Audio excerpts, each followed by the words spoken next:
Eleanor Reyes had never told a living soul about the room behind the woodpile, not her late husband, not her own children, not even the priest who came twice a year to bless the cattle and eat her bread. It had started as a joke to herself, really, the winter after her husband Thomas died of the fever that swept through the valley, leaving her alone on 60 acres of hard mountain ground with 2 children under 10 and a roof that leaked more each season. She had noticed, while stacking cordwood against the north wall of the old stone shelter behind the cabin, that the hillside there sounded hollow when struck with a shovel, and being a woman who had grown up poor enough to know that hollow ground sometimes meant opportunity, she had spent that autumn, evening after aching evening, digging into the hillside by lantern light while her children slept, widening a natural crevice in the limestone into something a person could stand in, then. Something a person could sleep in, then, over the slow accumulation of 5 winters, something that resembled a room. She lined the walls with stones salvaged from a collapsed section of the old boundary wall. She built a small hearth against the rock, venting the smoke through a natural chimney fissure she had found and enlarged with a hand drill borrowed, and never returned, from a neighbor 3 farms over. She laid down a floor of packed earth and old grain sacks, and eventually, when her son Caleb was 7 and could keep a secret the way only a child who has already lost a father can,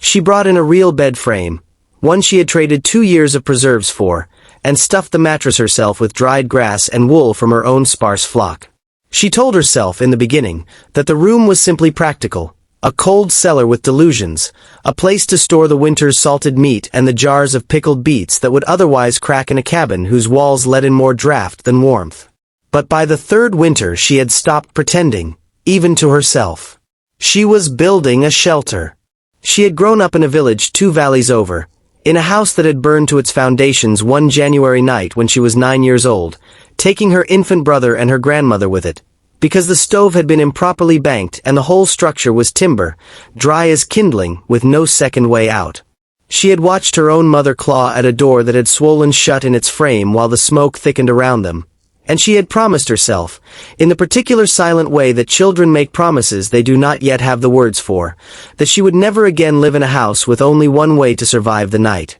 The cabin she and Thomas built when they married had 1 door and 2 small windows, and though she loved every log of it, some old, unspoken part of her had never fully trusted it, not the way she trusted stone. So she dug. She dug through the ache in her hands after long days of farm work that no longer had a husband's share to lighten it. She dug through her own exhaustion, through nights when she wanted nothing more than to collapse into bed, because some fear older than reason told her that one day the sky over this mountain would come down in a way the cabin could not survive, and when that day came, her children needed somewhere else to be. That day came on the 9th of February, in a year the old-timers in the valley would speak of for the rest of their lives as the year the mountain tried to bury them all.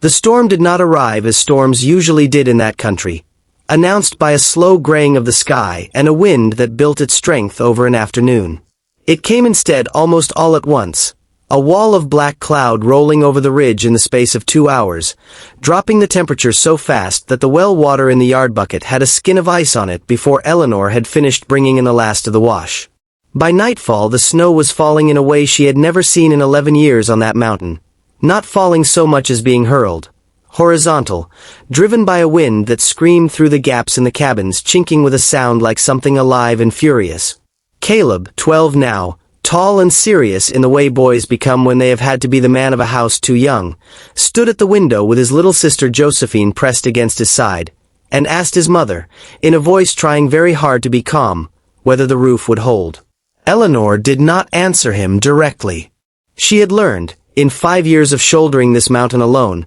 that false comfort was a debt that always came due at the worst possible moment, and she would not lie to her children about the sound the roof timbers were already beginning to make, a low groan under the accumulating weight of snow that the wind kept piling against the north-facing slope faster than gravity alone could account for. Instead she told them to dress warmly, to take nothing but what they could carry in one trip, and she led them out the cabin's back door into a night so thick with driven snow that she lost sight of her own hand at arm's length, navigating the 40 feet to the woodpile shelter by memory alone, one hand gripping Josephine's mittened fist and the other stretched behind her to make sure Caleb had not been swept from her side by the wind. She had never once, in 5 years of digging, told them exactly why she was building what she was building, And so when she pulled aside the false stack of cordwood that concealed the low stone doorway and ushered her shivering children into a warm, dry room lit by the low coals she had banked in the hearth that very morning out of a habit she had never examined too closely, Caleb stood frozen in the doorway for a long moment, snow melting in his hair,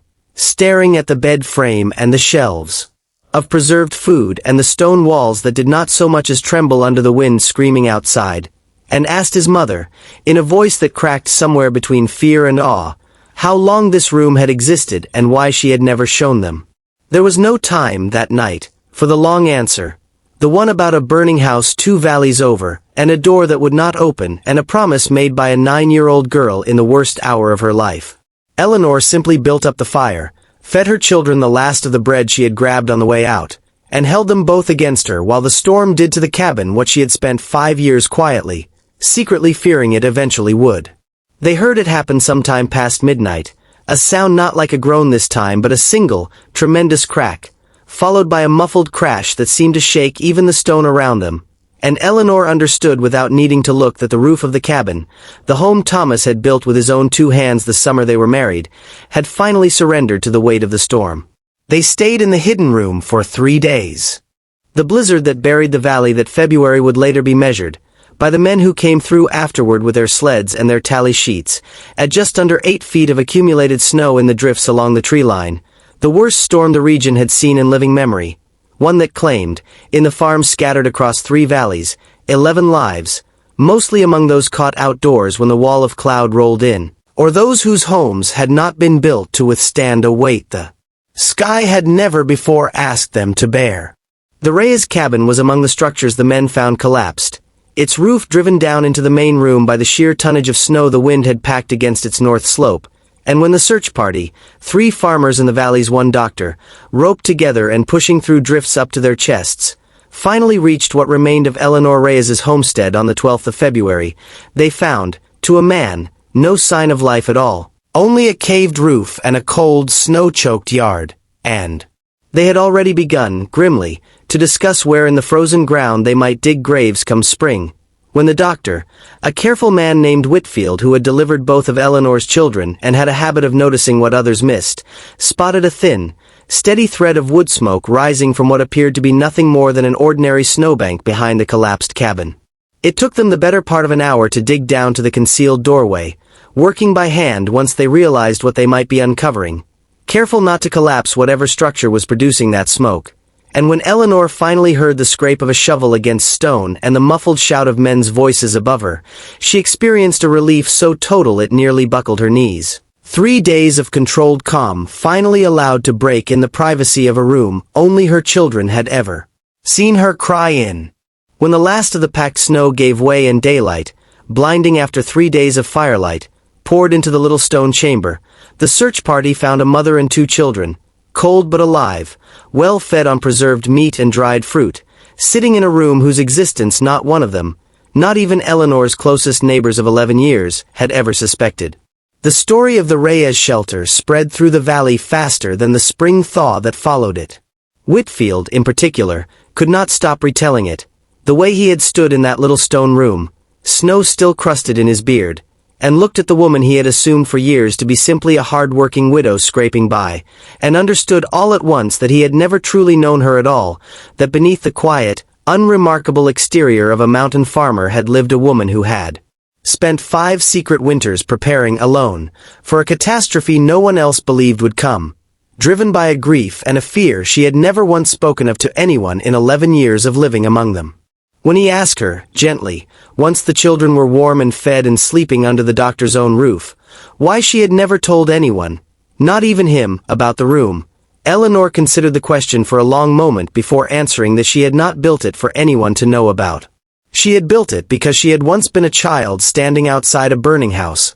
watching a door that would not open, and she had promised herself that her own children would never stand where she had stood. Telling people would have meant explaining that promise. And some promises, she said, are made in places too private for other people's comfort or their doubt. The valley rebuilt that spring, as valleys do, timber cut fresh from the thin tree line, cabins raised again with steeper roofs this time. A lesson the storm had taught the whole community whether they had lived through it directly or simply buried a neighbor because of it. Eleanor rebuilt too, though this time, with help freely offered by men who had once thought her merely stubborn and now understood her to be something closer to prescient.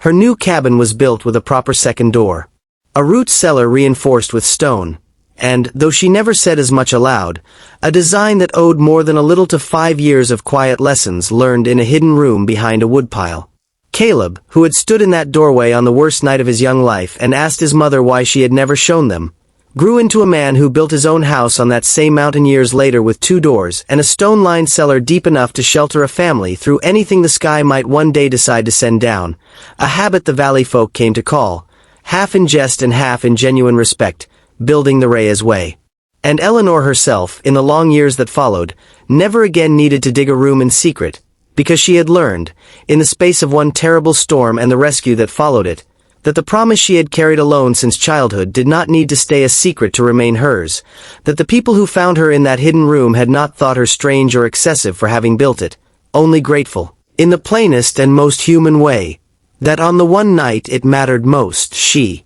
had trusted her own quiet fear enough to be ready.